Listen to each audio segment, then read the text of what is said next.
We can't gather in person this year, but we've adapted. The 2020 Milwaukee Film Festival brings the best in film from across the globe and around the corner.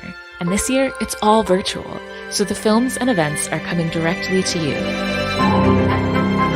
Join us for the 2020 Milwaukee Film Festival, October 15th through the 29th. More information is at mkefilm.org/MFF. Hello, everybody. Welcome to day 3 of the 2020 Milwaukee Film Festival presented by Associated Bank. I'm Kirsten, and I am the programming director at Milwaukee Film, and this is the Nightcap presented by the Ibuki Family Foundation. Don't forget to cast your vote for the Alan H. Budd and Suzanne L. Seelig Audience Award, and it's a bit different this year, no paper ballots, so to cast your vote, visit the film or shorts program page at watch.mkefilm.org. Log in with your pass or ticket code and click the button that says Vote Now, and you'll be connected to the form that serves as your ballot. And I'm supposed to tell you, please don't tear your computer screen. I didn't make up that joke, so if it's bad, it's not my fault.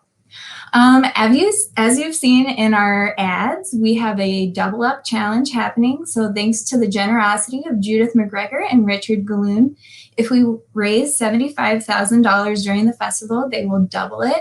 Text double up to 44321 or go to mkefilm.org/donate to donate. Or you can go to mkefilm.org/members to become a member and help us meet our goal. And we are actually halfway to reaching our goal, so that's very exciting. Milwaukee couldn't do what we do without all of our wonderful members. That includes year-round, the film festival, virtual film festivals, you name it. Members get access to free films throughout the year, discounts on tickets, passes, and more. And our members keep the nonprofit Milwaukee Film going. So you should definitely join us online at the website I already mentioned, so mkfilm.org/members, and you get a lot of fun perks. That's definitely the most fun way to support us, so I highly recommend that. But tonight, for the Nightcap, we are joined by a whole slew of people. So we'll be starting out with Ethan Mermelstein from the film We Want Our Money Back, which is in the Shorts Date Night program. Following that, we will have Jess, Zeidman, Olivia Peace, and Dasha Gorin from the film TAHARA, which is in our genre queer program. And then we will close it out with Mike Masalam and Dariz from Breaking Fast, which is in our genre queer and American Indies program. And no big deal, but Bay is from Milwaukee. So you'll want to come in and ask him all of his favorite Milwaukee locations to check out. But let's get us started out with Ethan for We Want Our Money Back. Hello. Hi, Ethan. I just noticed your yoga mat in the back, and just wherever you're broadcasting from seems very calm and cool. Oh yes, it's my very zen area. Yeah. Cool and collected Q&As. Yeah. So to start out, I noticed that you are both the director and star of this short film. I'm curious what it was like to act in your own film. Logistically, it was very annoying. It's hard to be in something and then care a little bit about what it looks like and run back and forth. But the cinematographer is somebody I worked with before, and we had a really good working relationship. So I trusted him a lot.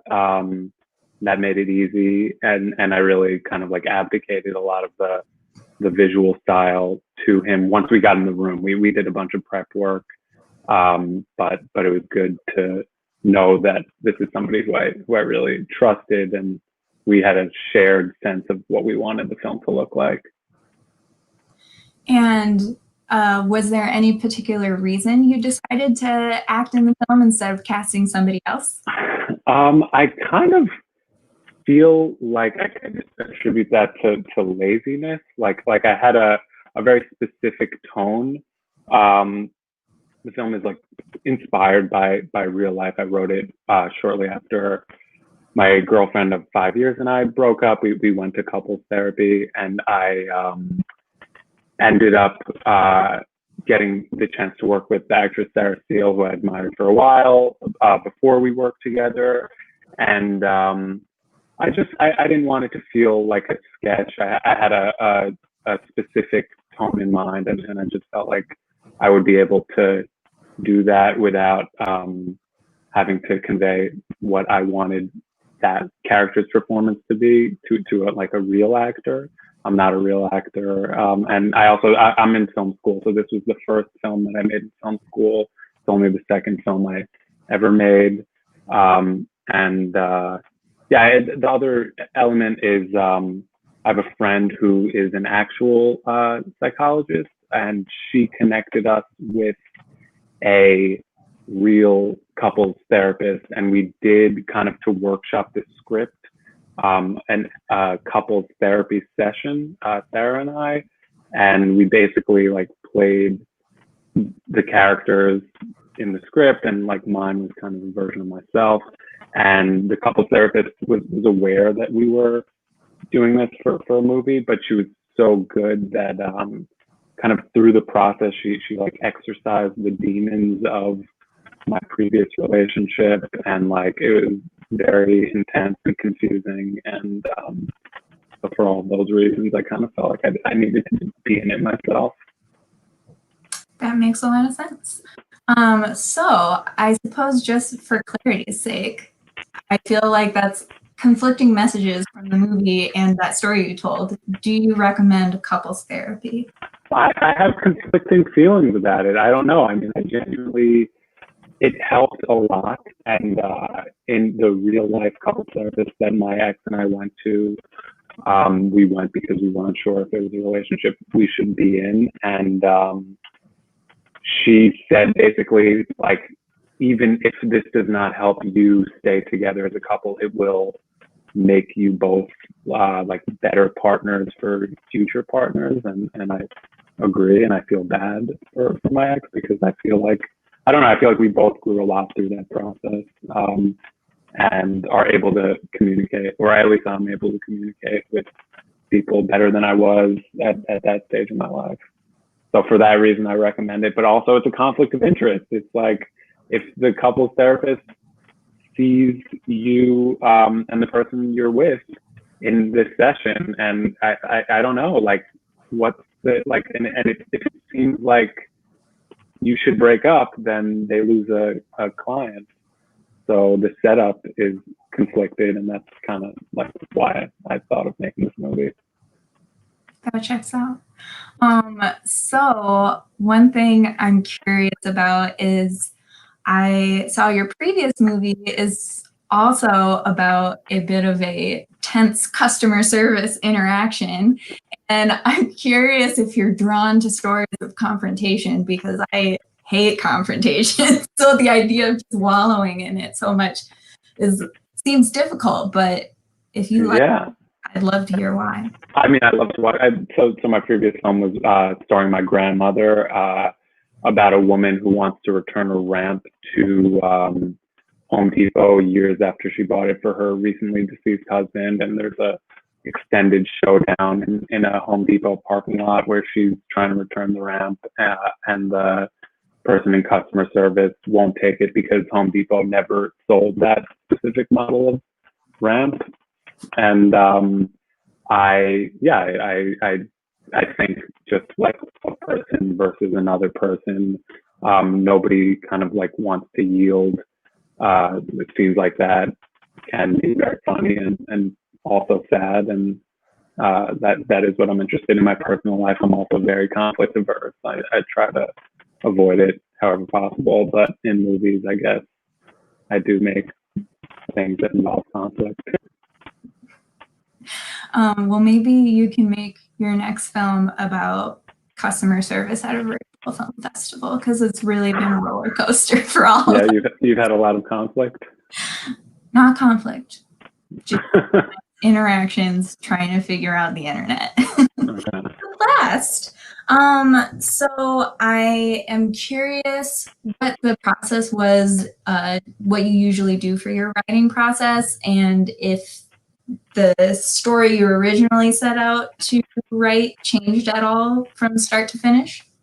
Yeah, so I think my first draft of We Want Our Money Back did feel much more like a sketch, which I wasn't thrilled with. And then when Sarah got involved, she was the first like actress of that caliber that I had the chance to work with, and we workshopped it with Barry Hyman, who plays the therapist, and kind of through that, and also the real life therapy session that Sarah and I had, kind of to like workshop our characters. I did a bunch of revisions. So I don't know. That's my ideal process. I think it's like very hard to coordinate, like being able to like live in those characters and rewrite.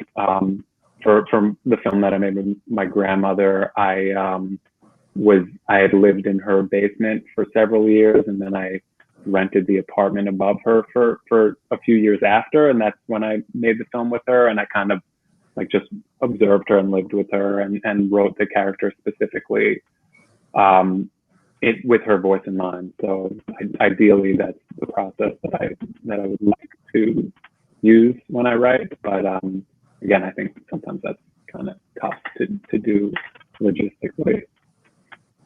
Well, I feel like this particular short ended up great, and we're so happy to have it in the film festival. Just a reminder to everybody else that it is a part of our Shorts Date Night program, which is very popular, so you got to check it out to see what all is going on. It's such a good block. I got to watch it last night, and it's really an honor to be in that block. It's really great. Yes, absolutely. So thank you so much, Ethan. Thank you. We are now going to transition over to our genre queer programmer, Aster, to talk about TAHARA. Oh, I was muted. Hello, thanks, Kirsten. Hi, everybody. I'm Aster. I'm the genre queer programmer at Milwaukee Film. And in just a second, I'm going to be joined by some special guests from the film TAHARA, which is part of our genre queer program. Genre queer spotlights the voices of LGBTQIA people, and it celebrates the history, past, present, and future, the rich tradition of queer cinema. And so now I'm going to bring on some guests, and we're going to have a talk about one of my favorite films in the festival, TAHARA. So sweet. Hi, thank you. Hi, Thanks for everybody. having us. Thank you all for being here. How's everybody doing? Pretty good. Good. Excellent. And also, I just want to throw out there to the audience as well that I've been having some Mercury retrograde internet problems. So if I freeze and stop talking, Kirsten will probably hop back in. To get started, I would love if each of you wouldn't mind introducing yourself and your role in the film TAHARA. Cool. Olivia, you start. Okay. My name's Olivia Peace, and I'm the director of TAHARA. Hi, I'm Jess Zeidman. I'm the writer and one of the producers of TAHARA. And I am Dasha, one of the other producers of TAHARA. Perfect. Thank you so much. So a question I love to start out with, especially since I have multiple filmmakers here, is how did each of you get involved in this project? How did it come to be, and how did you become part of it? Okay, I'll start, and then I'll pass it to Dasha, and then Dasha will pass it to Olivia. I'm just going to give the game plan. So I wrote this script. I started writing the script in the fall of 2016 in a class at Northwestern University where all three of us attended undergraduate, and it was a class called Writing the Micro Budget Feature. So I wrote like to the micro budget. It was taught by Stephen Cohn, who's a filmmaker based out of Chicago, and I was just trying to fit everything I hadn't seen on screen into something. So I wanted to see, like, I'd never seen Hebrew School on screen. I'd never seen like really toxic friendship on screen. And especially like, I'd never really seen like that kind of timeline given to like teenagers, I guess, like one day, one place kind of thing. And so I wrote that script, and then I was in another class with Dasha, the last class I took at Northwestern, that was editing the feature script. Shout out to that. And that was taught by Thomas Bradshaw. Thank you, Thomas. And I was in that class and I workshopped the script, and Dasha was sitting next to me, and we were like, Dasha was like, I would love to see this made. And I was like, hey, me too. Me as well. And then we kind of set off, and I'll pass it to Dasha. Yeah, I was really struck. It was this class where every week we would read one of the people's scripts and then just talk about it. And I was really struck by Jess's script, both by the story, like the writing had such an attitude to it that I really enjoyed. And then of course, it was clear that it was made to be very producible too, which is what got me daydreaming about the possibility of actually executing on it. You know, in film school, they always tell you to just go and just do it, just make your own stuff. Nobody's gonna go and make it for you. You have to have a bias towards action, as they say. And then when Jess and I were talking about, well, who would direct this, Olivia was actually our first thought. And Jess reached out to her, and then it turned out that she had like the wrong email address, but we thought Olivia was ignoring us, and we were like, oh, she didn't like the project. But we were like, I was like, they think it's a pass. It's over. But something I was like, you know what, let me try one more time. You never know, like maybe like something else is going on. I'm going to try again to reach out. And this time we were able to connect, and then I'll pass it to Olivia to tell us why she said yes. I mean, the short answer is I just read it and I liked it. But one scene in particular I always remember is like the pimple popping scene where like Rachel who plays Hannah in the film, like is just popping this is it in a mirror in the ladies' lounge. And I realized I just never had seen like acne up close and personal in a film, and suddenly I just really wanted this to happen. So I brought Jess a list of a bunch of ideas, and Jess said yes, and then we were kind of off to the races. Wonderful. We really did like a relay race there. We were like, oh, it's great. It's an interviewer's dream. So that leads me to my next question, which, if I have done my research correctly, this is the first feature debut for all of you. Yes? Yeah, that's true. Okay. What was that process like? And to ask a favorite question of our artistic director, what surprises did you discover along the way, or lessons, if you want to put it that way, blessings and stressings of the feature debut process for each of you? Oh my gosh. Where to begin and where to end. I'll start, but I definitely won't finish. It's so fun because you're making up all the rules for the first time, and nobody on the team was like, no, it's this, it can't be done this way. We can't do this. Like, something we may have talked about before is like, we didn't have enough lights like to light the movie. So we had to make one out of a catering dish and a light bulb. Like, we had to like make one out of a hot pan that you use to like serve food at a wedding. And we could do that because none of us were like looking over and being like, oh, can you believe it? We were just like, oh, we're doing it. We have to keep going. We want this to happen. And so a stress, but a bless is like that, like creative problem solving all the time. And it's been that way this whole time. I think the hardest thing is because it's all of our debuts and none of us have sort of like unlocked all the gates and we don't know all the gatekeepers. There's a lot of like running up into stuff and not knowing like how to ask for things when we need help and stuff like that. Like, I'll just speak personally, like it takes so many more people and so much more support to make a piece of art than I think anyone tells you. Like Dasha said, the film school mentality is like, go bake it. But it's like, you need people to help you and support you and uplift you, and you need a community. And I feel like I have definitely found that through like this festival circuit and through all the other filmmakers we've come in contact with. But like on set and in post, like we just had who we knew and who we could talk to. And I think you don't know to ask a lot of questions. So to anyone out there, ask every question. There is no bad question, all of that sort of thing. That's the big lesson, I think. Yeah. I mean, I actually cannot remember what the question was, but like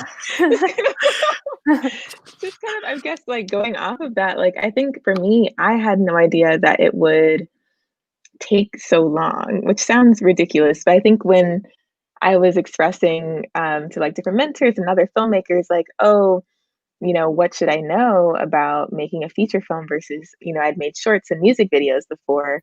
And they're all like, oh, it's the same thing, you know, it's just like a little longer, but a little longer. You know, for instance, we finished shooting, was that in May? Like early May.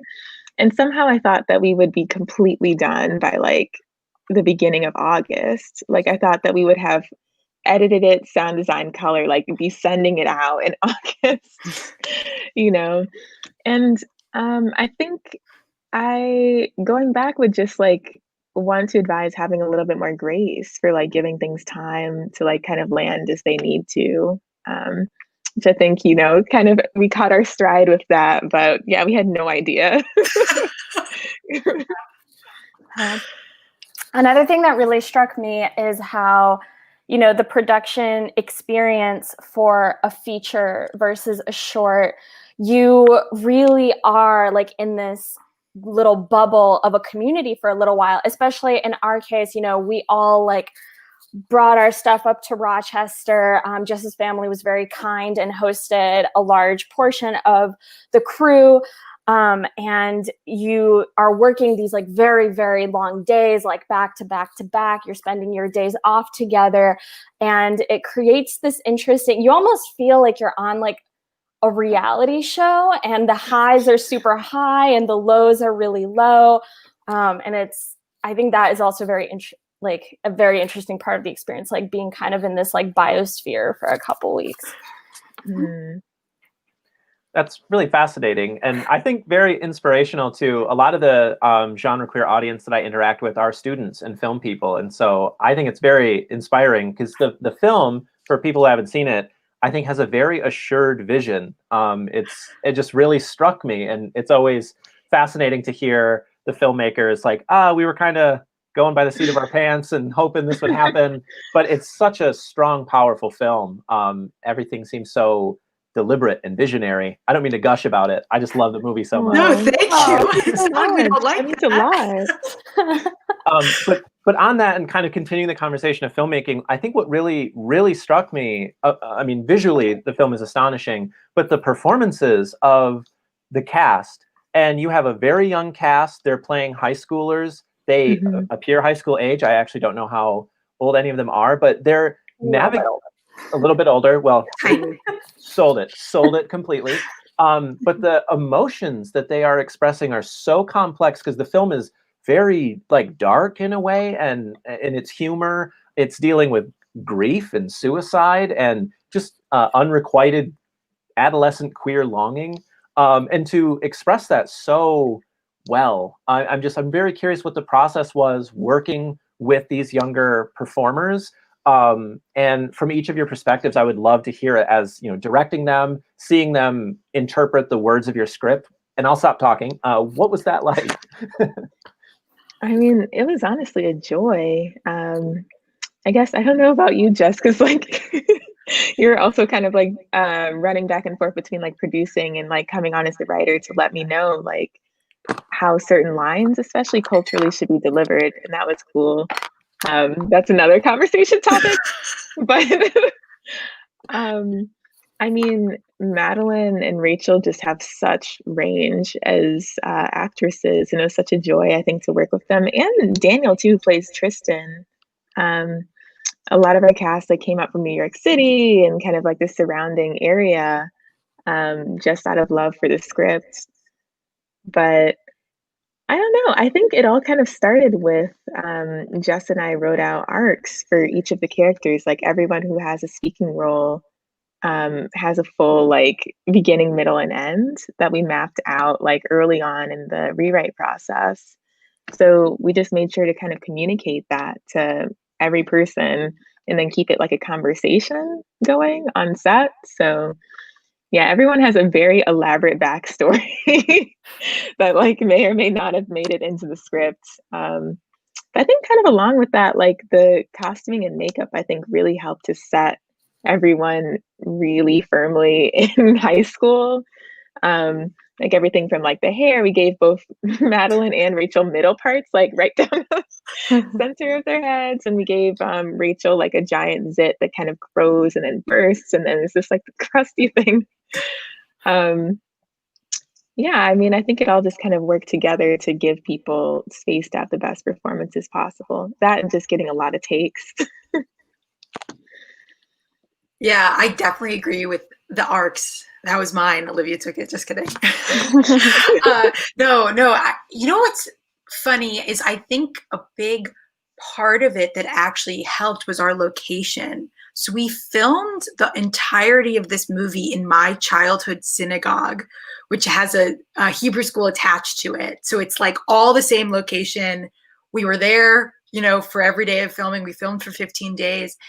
And I do think there is something when you enter that kind of religious space that, at least for me, maybe I felt this way because I was mostly there as a child going to Hebrew school, but like, I think it did bring everybody down. Like, we're not the adults, because there were much older people who work at Temple Bethel where we filmed. So we did feel like in some ways we felt like a bunch of high schoolers like running around with a camera and gaff tape and like being ridiculous.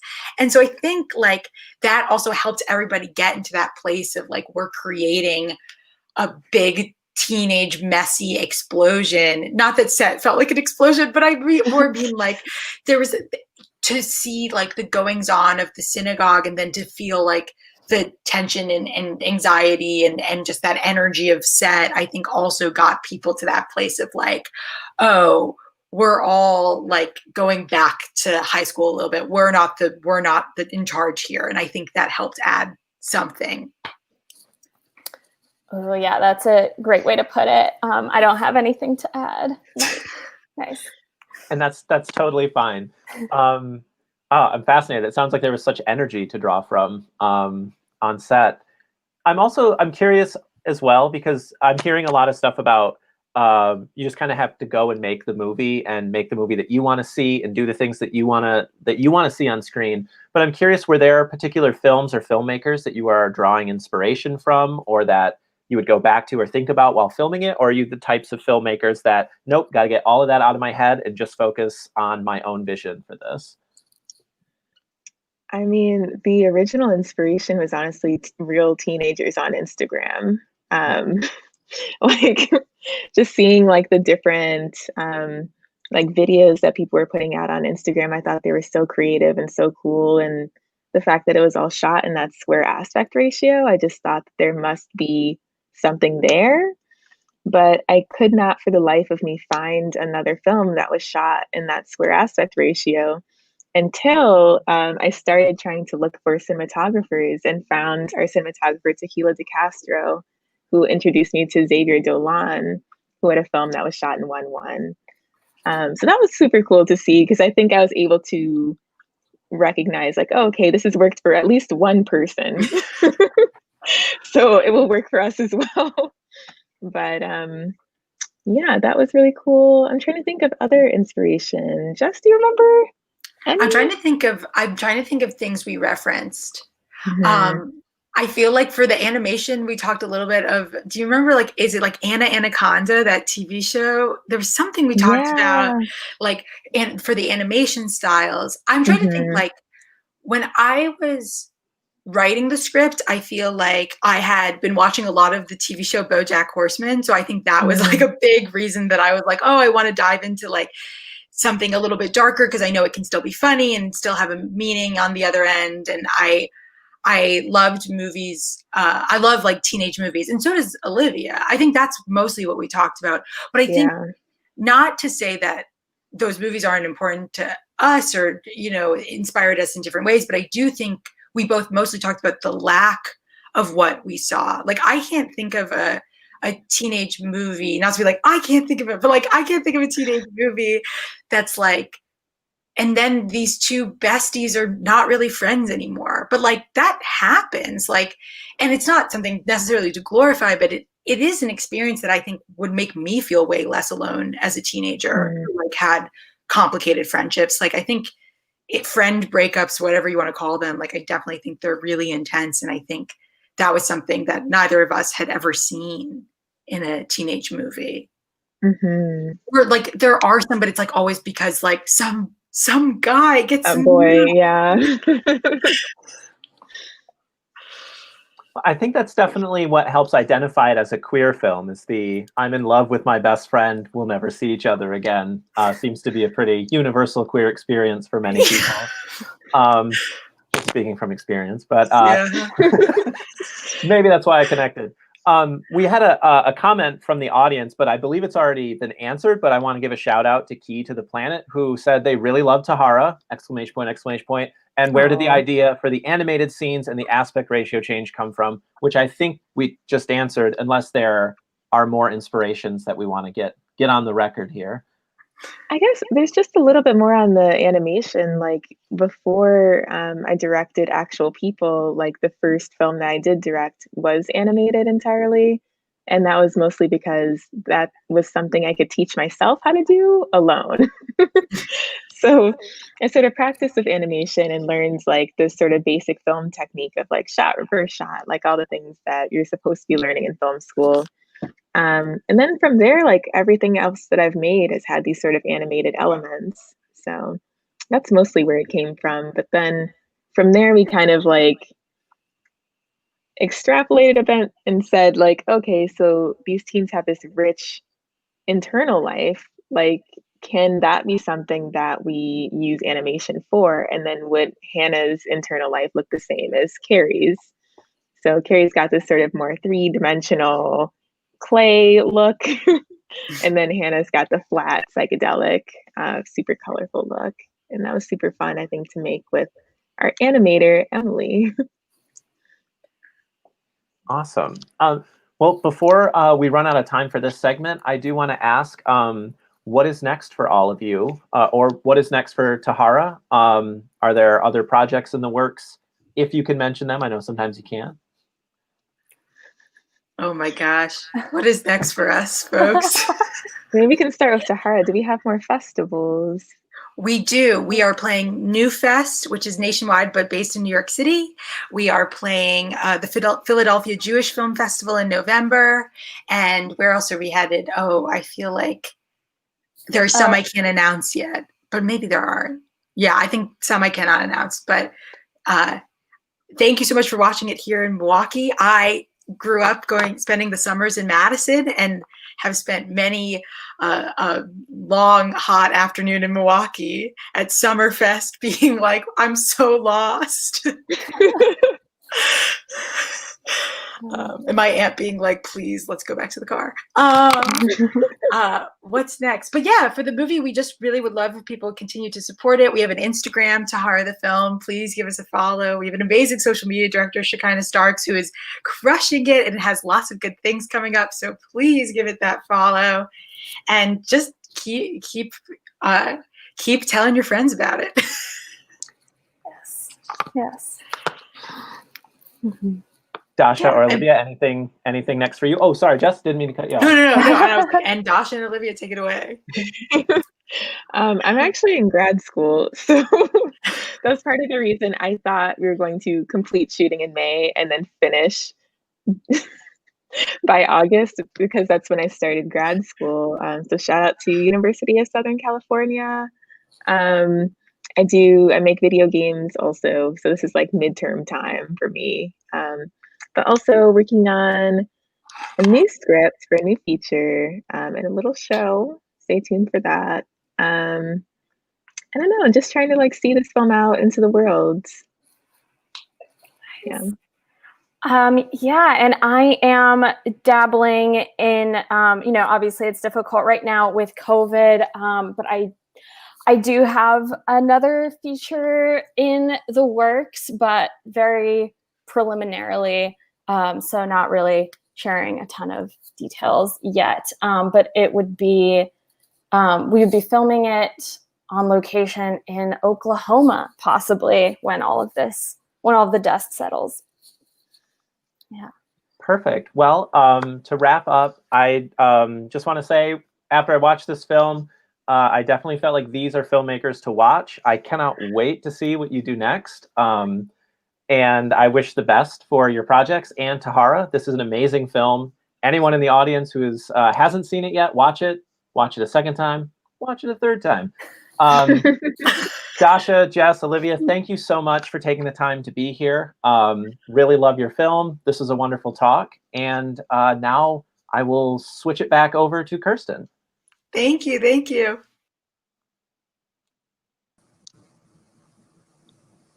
Thank you, Esther. So now we are going to bring on our guests from the film Breaking Fast, which is the director, Mike Masalam, and producer, Dariz. So hi, guys. Thank you for joining us. Kristen. Thank you for having us. So I'll start out with just a nice little introductory question. So Mike, if you could tell us where you got the idea to make this film, and Bay, if you could tell us how you got involved with the film.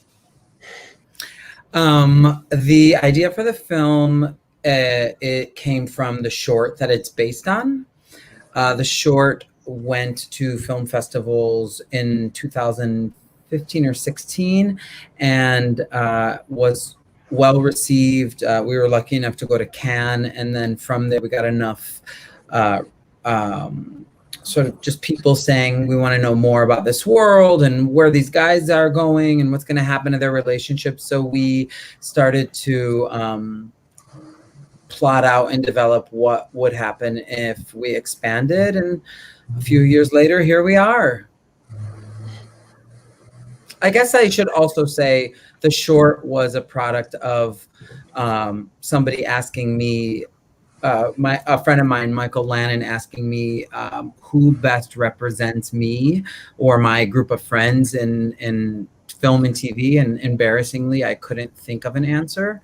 And so it came out of the necessity to sort of see my world, or a world that was familiar to me, reflected back to me. Yeah, and I came on board, I guess maybe about 5 months before filming began, something like that. Our mutual friend Daniel Monshane, big ups to Daniel Monshane if he's watching, introduced us.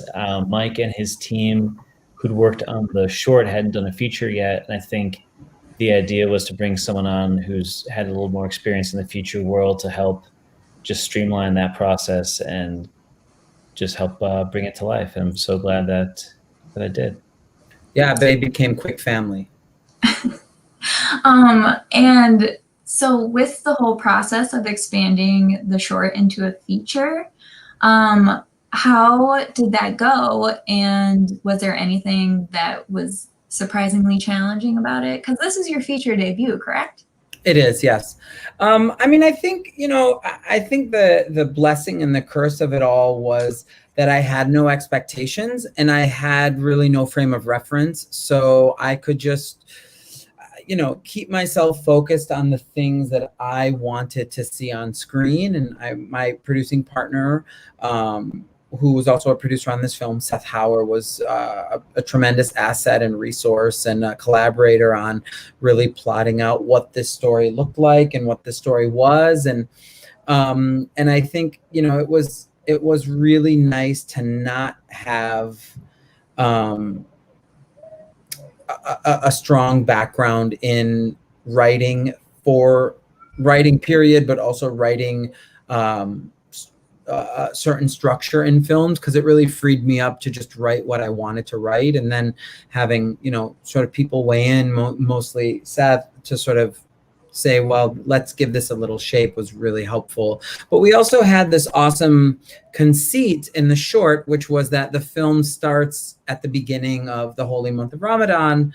And so we knew that in the feature, it would be a great conceit to follow through, that we got to see what happens through the entirety of the month. Yeah, I think it really has a nice narrative structure to it. Bay, had you worked on any films that had expanded from a short into a feature before, or was this a new thing for you too? I don't think I actually had. I know since then I've worked on a few things that were shot as like short form proof of concept sort of things we've done, but this was the first time I'd come onto something that was a short film. And I saw the short. Saw the short. I read the script, saw the deck, met with them, and I was like, "Whatever you want me to do, I'm totally in for this." So it was all there. Like it was just all there. And I'll say this too to Mike's, to butter his bread a little bit. The script. I always thought the script was great, but you read it a ton of times. We had a few different drafts. When we had our table read, it was when I realized how funny it was. Because it just really came to life with our actors and hearing people say these words out loud. Just really, like, he knew what he was doing in bringing the comedy into this, which, it's definitely a rom-com, but it deals with a lot of stuff, a lot of more serious issues as well. So, it's just really real fun time to work on it. Yeah, I completely agree. Like, I thought the balance between the levity and more of the cultural perspectives in it was really great. And I also thought the balance in talking about Muslim culture and context setting for audiences while also not being too like hand-holding to non-Muslim audiences was really great. And I'm curious what the process was like to sort of thread that needle delicately, and if it was hard to do in the script.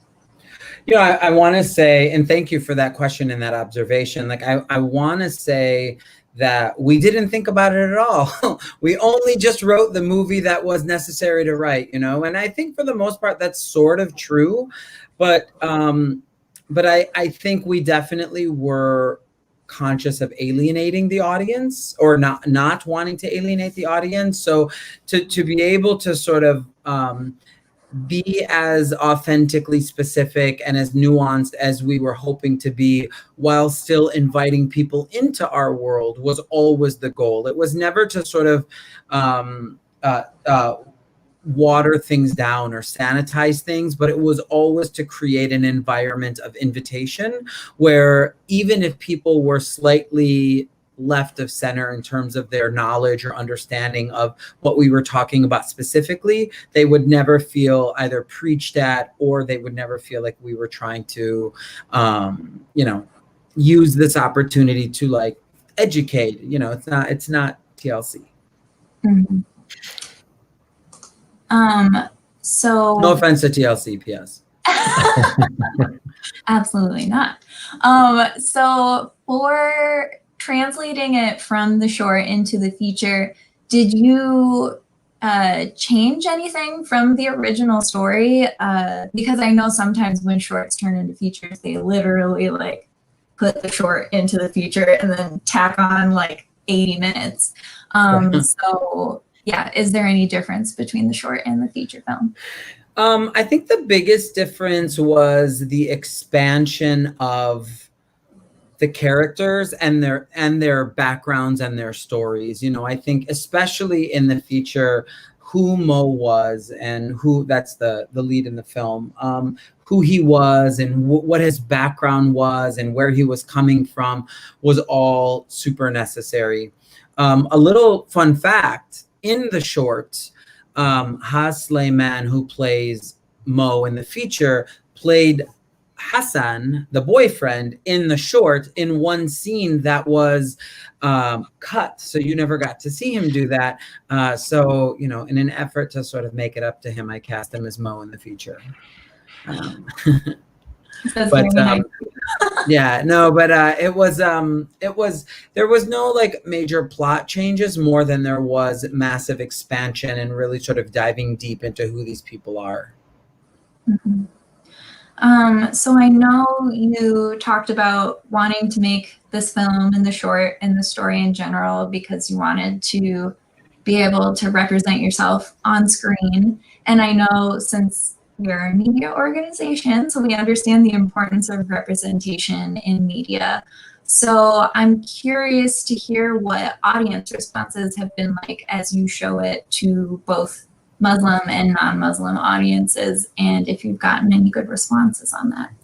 Yeah, honestly, thank you for that question, because it's super necessary for us to always show gratitude to the people that have seen this film and that have responded to it. I mean, frankly, positively or negatively, I don't, luckily nobody has come forward and said your film sucks and you're a terrible human.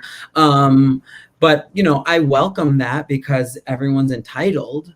But you know, I think for me, the film has played so many awesome festivals like yours, and has received such great accolades along the process. And we were lucky enough to be picked up for distribution, and hopefully we'll reach a wider audience in 2021. But all of that to say that the biggest sort of accolade that I have been given throughout this process is the idea that folks, Arab or otherwise, Muslim or otherwise, part of the LGBTQ community or otherwise, have been so generous in reaching out and saying, wow, I never thought I would see myself reflected back to me. And we were lucky enough to have 2 in-person screenings before shutdown happened. And both of those were sold out audiences that were a very different demographic. Our world premiere was far less gay than the next night was, and our world premiere had a few more Arabs than the next night did. But what was so awesome was that the laughter was sort of all in the same spot. So we were hitting the jokes regardless of the audience, which was really, really nice to hear. And also after both of those screenings, and then subsequently via email and social media, so many people have written letters and reached out and sent notes about how that, you know, finally seeing themselves reflected back, or having the courage, having a film that represents what the world should look like, gave them the courage to have a conversation with their family members, and just those kinds of things truly. And I'm not trying to sort of kumbaya this, but like totally make any hardship we would feel worth it, or you know, sort of make up for any heartbreak we would feel if the film didn't reach a certain threshold or whatever. It just feels like that unto itself makes filmmaking, which is inherently very difficult, sort of all worth it. That's fantastic. I'm so glad you got to have a few in-person screenings, because I'm sure those were very fun. And yeah, I definitely agree that I appreciate the levity in the story, while also being able to share really interesting perspectives from our country that totally exist and are not put on screen very often, unfortunately. Yeah, I heard the awesome crew from TAHARA talking about watching scenes that they had never seen before, or that had not been reflected in films. And I think like that's so much of that truth is for us as well, in terms of like having a cultural perspective that, you know, feels so nuanced and specific to the world of these characters. And it was awesome to sort of you know, be at a Muslim funeral and have people like guffaw and laughter over a Muslim funeral, and sort of just put ourselves in those specific places was really, really fun for us. One thing I was curious about watching the movie is, obviously you like movies, but the characters in the film both love Superman. And I'm curious where that plot point came from. It came from Bay. He's the only one amongst us who loves Superman. No, I love Superman. I grew up on the Christopher Reeve version of Superman. And there's something like subtextually so American about Superman, because if you really think about it, he's an immigrant.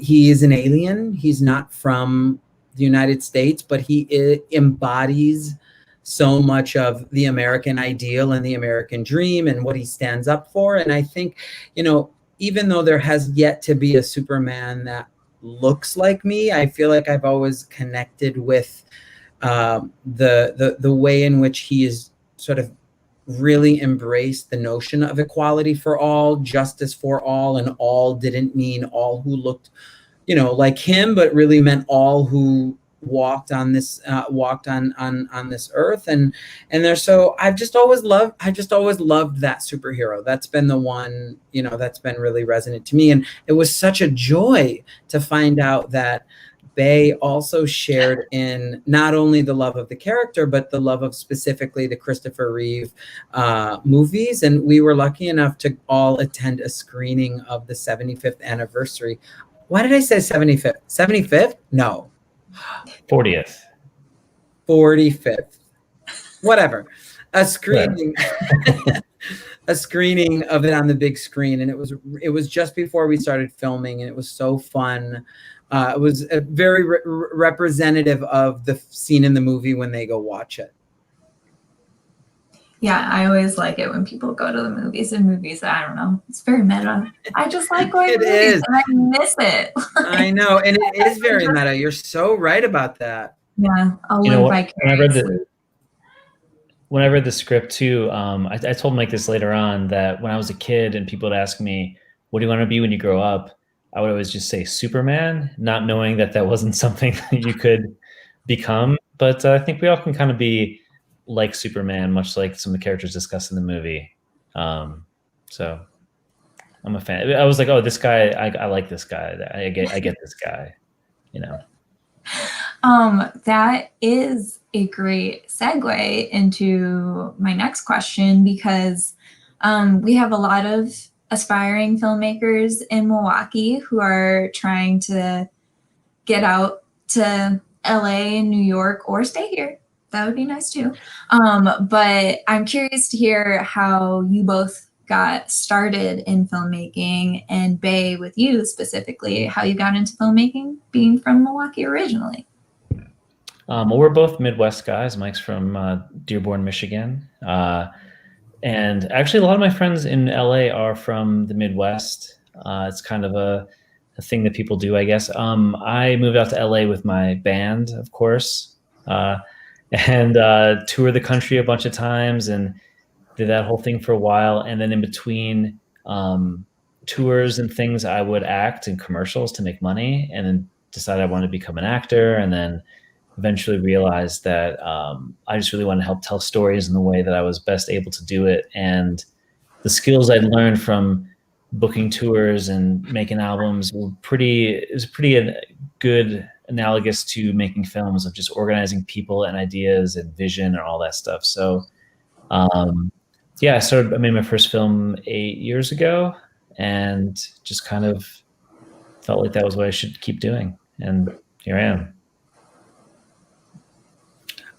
Yeah, I mean, I, you know, 10 years later in LA, definitely still feel like a bit of an imposter in this town. Originally, I majored in musical theater. I moved to New York. I worked in theater for quite some time, and then through a variety of circumstances in my life and in the world's life, moved back to Michigan and got a job as a film commissioner right around the time where incentives in Michigan were like a big hot ticket item.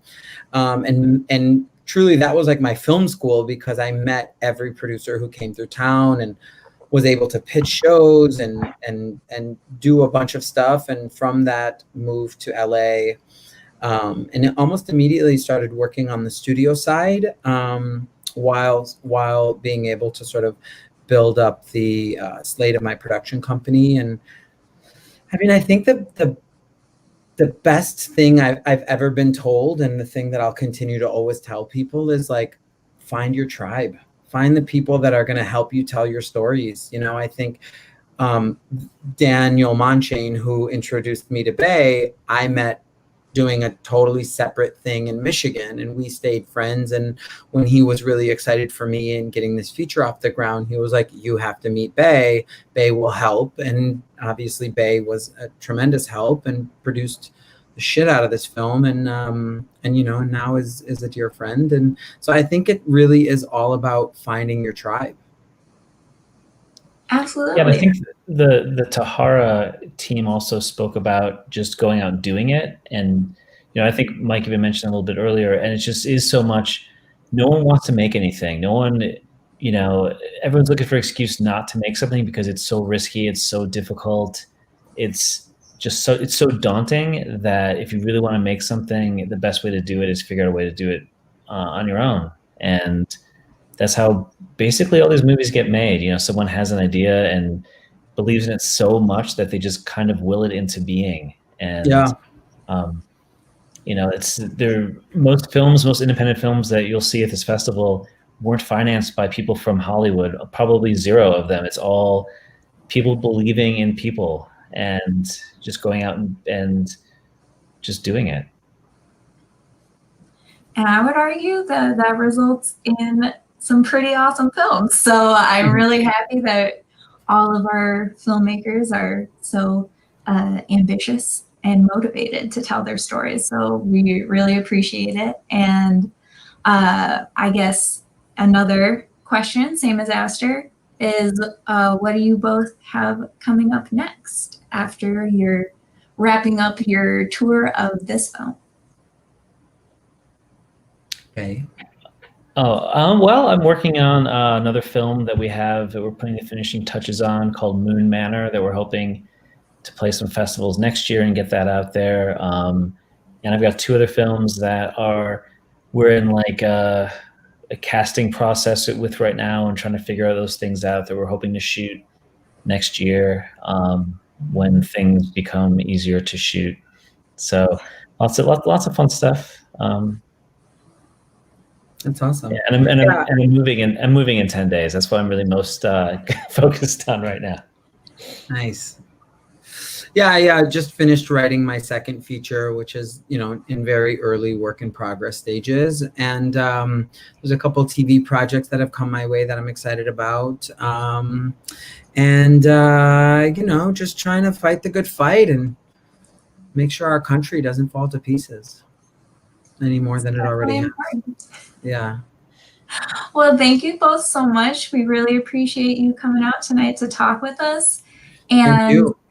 We're getting to the end of our nightcap for today. So just a reminder to everybody that you can watch We Want Our Money Back, TAHARA, and Breaking Fast in our festival on the app at watch.mkefilm.org. And we will be running until the 29th. So you have plenty of time to watch all of those movies and much, much more. So you have no excuse. So definitely check it out. And beyond that, have a great night. Bye.